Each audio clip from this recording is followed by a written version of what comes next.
What's up, ladies and gentlemen? It's Brendan and I'm BManX45, and today we have another video coming at you. We have a box opening, and it's for an old expansion. It is the Star Wars X-Wing ETA-2 expansion. Came out last December. Not December 2021, but December 2020. Now, these are actually really hard to get.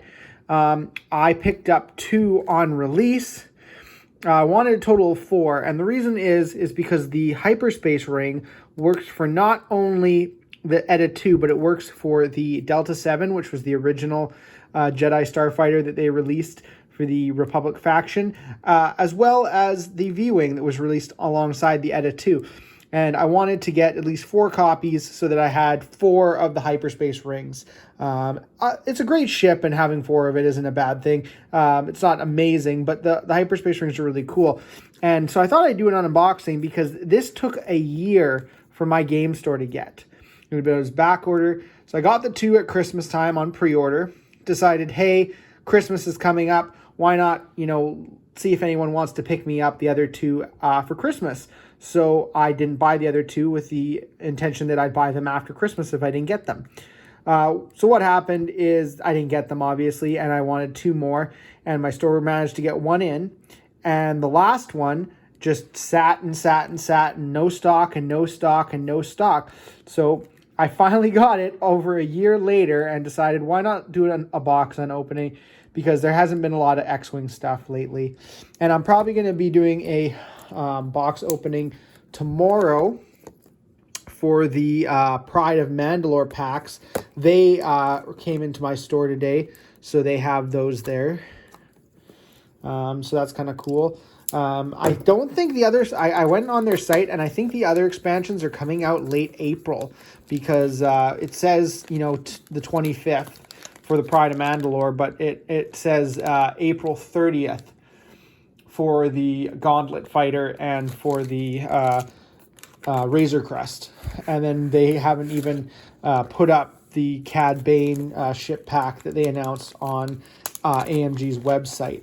Now, honestly, I am not impressed with AMG right now. I think they've done a terrible job of managing this game since FFG handed it over. I'm kind of like, all they care about doing is showing painting videos, because they're like super pumped about Marvel Crisis Protocol. So that when they do videos for X-Wing and Legion, I'm kind of like, hey, yay, you know what? YouTubers have been doing that for 2 years now, and now you're just starting to do that. So my personal opinion on that is, it's not important. What we need is what FFG was doing, the articles, to let us know what's happening, and to let us know what's going on in the community. We need the good sites where we can see release dates and find information on stuff. And that's just not what we're getting from AMG. And they're changing the rules and stuff like that. And it seems like they could potentially break the game again. And then if you want to pay for X-Wing 3rd Edition. So I'm hoping that they're going to do better. But so far, I'm not too pleased with how they've managed the game so far. So here, get that out there. Got your pegs there.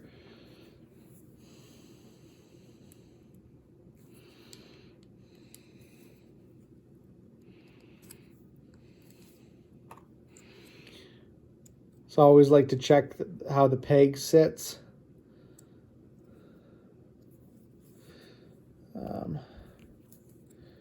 If it sits straight, it's nice to see, comparatively to the base, if it sits straight. The ring's a really cool thing. And then you gotta be careful here. It just pops right out there. The ETA-2. You can take the ring off. And the ETA-2 goes on there. And there. So that sits pretty straight.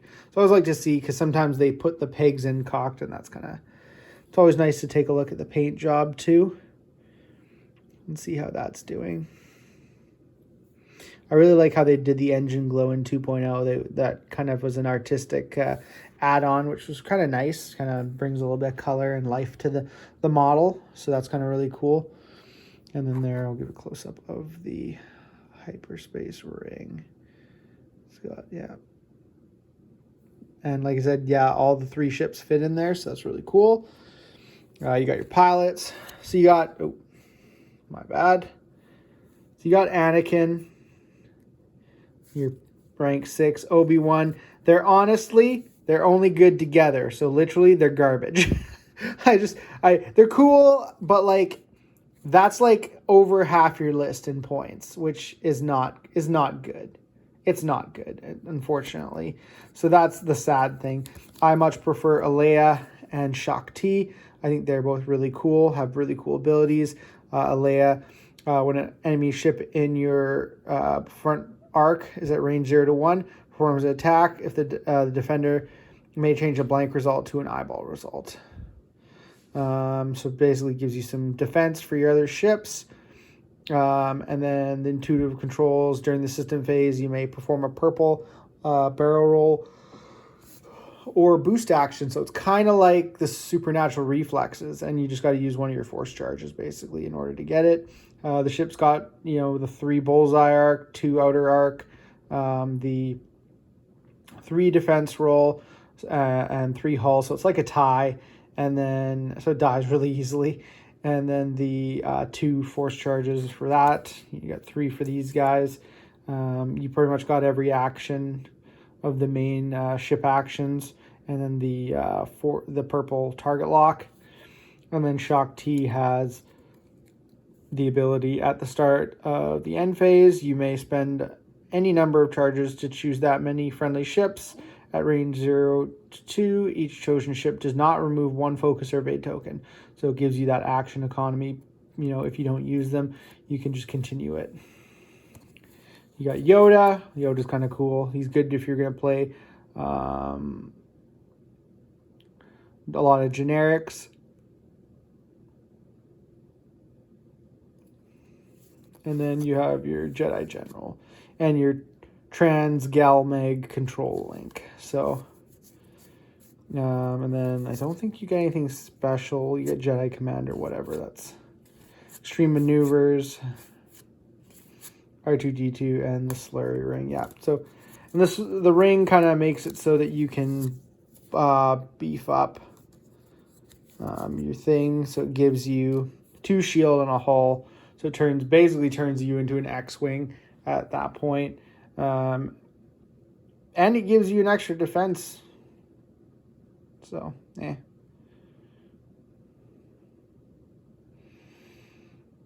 But yeah, so yeah, there's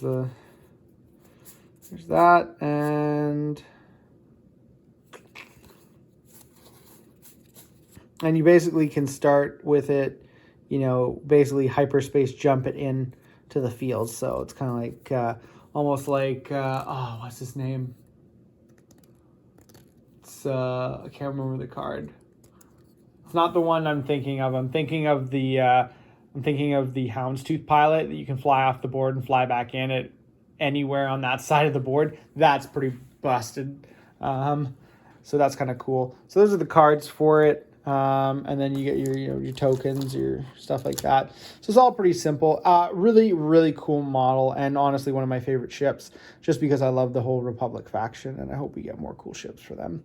Definitely the Delta 7, the V-Wing, and the ETA are like 3 of my favorites for the Republic faction. And, it's a faction that's still growing and still needs some good support in order to have some good builds. I think the downfall is that the overpriced Jedi portion of it. I mean, like, I would rather see some of these ships with non-Jedi pilots in them, just because I feel like that would be good. But tell us what you guys think of this video. Tell us what you like, if you like these box openings, if you think it's a worthwhile expansion to pick up. It's hard to find. You can't find it on eBay. So you basically got to hope that Asmodee has them in stock. So, you might get lucky, you might not. You might wait a year like I did. And so I'm glad I finally got it, and excited to play some more X-Wing. I'm really hoping that AMG doesn't ruin the game, but we'll see what happens in the future, and we'll see you guys soon for a quick unboxing video for the Pride of Mandalore pack. Hopefully tomorrow I'll be able to get that to you guys. So, you know, looks like that's all the time we have for this video. If you enjoyed today's content, be sure to smash that like button, subscribe to the channel, and hit the bell for notifications so you don't miss a single minute of the fun. And that's all for now, folks.